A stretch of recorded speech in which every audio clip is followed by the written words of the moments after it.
আসসালামু আলাইকুম এভরিওয়ান, সবাই কেমন আছেন? আশা করি সবাই ভালো আছেন। আলহামদুলিল্লাহ, আমরাও ভালো আছি। প্রথমেই জানাই শুভ নববর্ষ, নববর্ষের শুভেচ্ছা।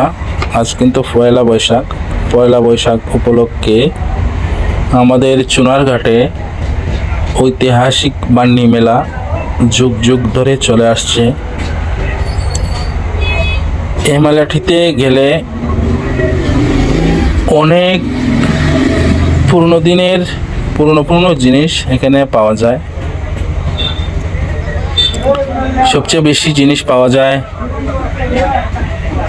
কৃষকদের লাঙ্গল, জোয়াল, চকম, তারপরে মাছ শিকার করতে বিভিন্ন ধরনের সরঞ্জাম এখানে পাওয়া যায়।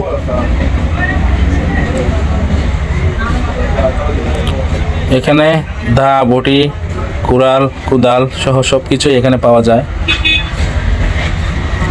আসলে এই বান্নিতে আমি ছোটবেলায় একবার গিয়েছিলাম। মাঝখানে অনেক বছর পার হলো, আমি যাইনি। আজকে আবার গিয়েছিলাম, কিন্তু আজকে কিন্তু প্রচণ্ড গরম পড়েছে। গরমের কারণে ঠিকঠাক মতো সব কিছু আমি নিজেও দেখতে পারিনি। অতিরিক্ত গরম ছিল, মাথার ঘাম পায়ে পড়ছিল। এত গরম ছিল মানুষের ভিড়ে। যাই হোক, তারপরও আমি একটু ভিডিও করে এনেছিলাম আপনাদের জন্য, আপনারা দেখার জন্য আমাদের সোনারঘাট উপজেলায় ঐতিহাসিক বান্নি মেলার চিত্র। হারানো দিনের অনেক কিছু এখানে পাওয়া যায়, যেগুলো আপনারা গ্রামের মানুষ হলে আপনারা দেখলেই চিনতে পারবেন, ভিডিওতে দেখলেই চিনতে পারবেন সব কিছু। শহরে কিন্তু এসব জিনিসের প্রয়োজন হয় না, এসব জিনিস লাগে না শহরে, এগুলো দেখতেও পাওয়া যায় না। এই ঐতিহাসিক চুনারঘাটের বান্নি মেলায় অনেক কিছুই পাওয়া যায় যা শহরে দেখা যায় না।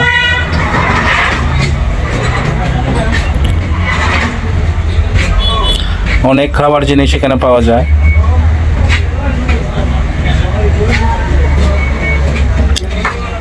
মেয়েদের সাজগোজের অনেক জিনিস এখানে পাওয়া যায়। তেঁতুল পাওয়া যায়, সিমের বিচি পাওয়া যায়,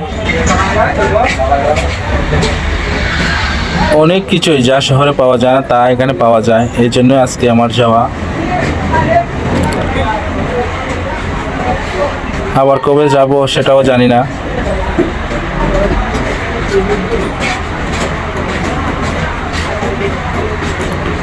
আমার ভিডিওটি ভালো লাগলে সবার কাছে অনুরোধ থাকলো, লাইক, কমেন্ট, শেয়ার করুন, আমার পেজটি ফলো করুন এবং আমার ইউটিউব চ্যানেলটি সাবস্ক্রাইব করুন এবং ভিডিওটি ওয়াচ টাইম ফিল আপ করুন। ধন্যবাদ সবাইকে। ভালো থাকুন, সুস্থ থাকুন। আল্লাহ হাফেজ।